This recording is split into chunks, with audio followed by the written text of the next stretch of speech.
voilà, et ça c'est un peu on continue avec les automatismes qu'on a déjà dans l'équipe dès le début.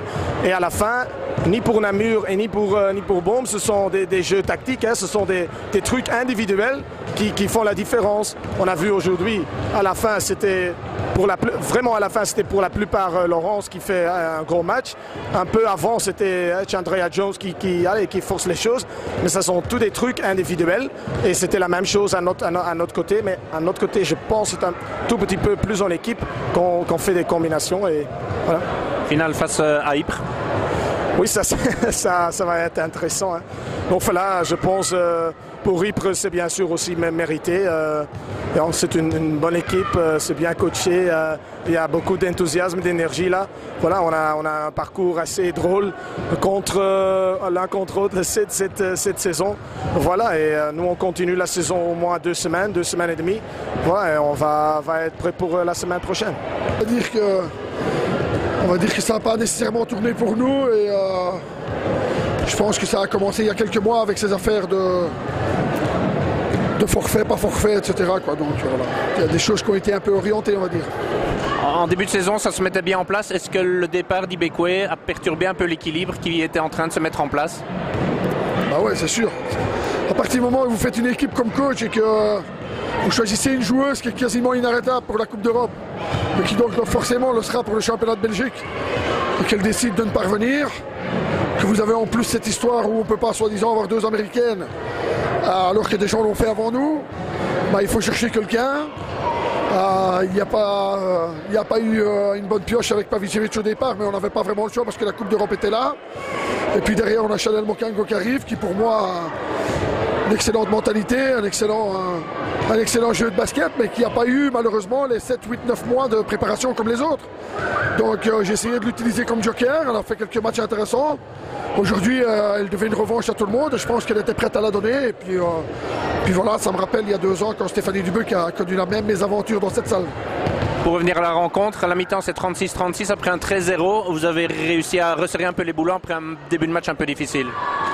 Ouais, mais quand vous défendez à 77 points, il ne faut pas espérer gagner à l'extérieur. Hein. Donc j'ai dû faire beaucoup de maquillage avec la zone, etc. On a été en problème de faute. On a fait des fautes vraiment stupides qui ont donné des lancers francs à l'équipe adverse alors qu'ils n'étaient pas nécessairement bien en place. Et à la fin, les blessures, les fautes, le manque de rotation font en sorte que mes joueurs sont dans le rouge et qu'on commet des petites erreurs de concentration. Donc je veux dire, aujourd'hui, j'ai pas de problème avec mon groupe. Je pense que tout le monde s'est vidé les tripes. On a fait des erreurs, certes, mais je peux pas dire à quelqu'un qu'il n'a pas eu envie. Donc voilà, maintenant, ce qui est dommage, c'est peut-être de se dire que si on avait eu la même détermination lors du premier match, on aurait peut-être pu faire quelque chose. Mais la saison 2011-2012 se referme. Je crois que je suis venu à Namur pour construire des choses aussi sur le moyen terme, puisque j'ai pris déjà un accord de 2 ans avec le club.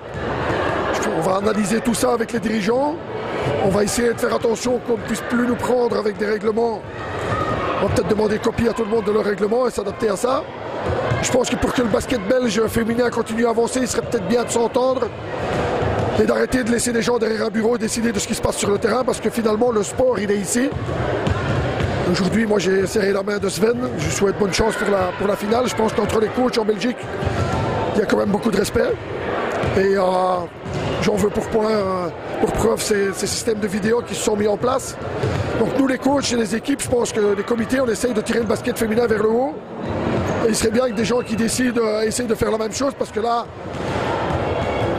ça ne veut pas dire que Namur devait être en finale ou gagner quoi que ce soit. Hein. Je veux dire, on est dans une construction, on va faire nos analyses, on a fait des erreurs aussi, j'en ai fait aussi.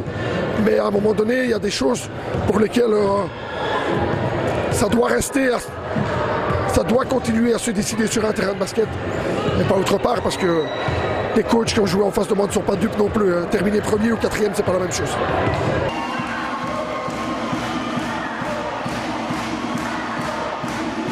Le focus de nos filles était comme ça, d'essayer de gagner quelque chose de nouveau. Bon, c'est pas toujours, c'est surtout pas difficile, on peut le dire facilement, mais de le faire. Et je pense qu'on a fait un grand coup à éliminer ce Namur, voilà. Namur évidemment devait réagir après sa défaite du match aller. À la mi-temps c'est 36-36 mais ils vous ont mis un 0-13. Qu'est-ce que vous avez dit au repos?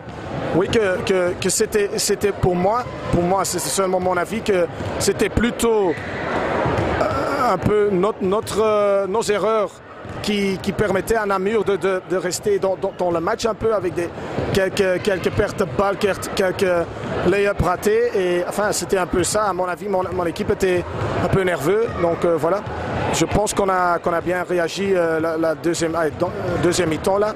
Mais je vais pas cacher que c'était une chose que Chanel Mokanga, avec sa blessure, bon, ça joue un rôle important dans ce match, bien sûr.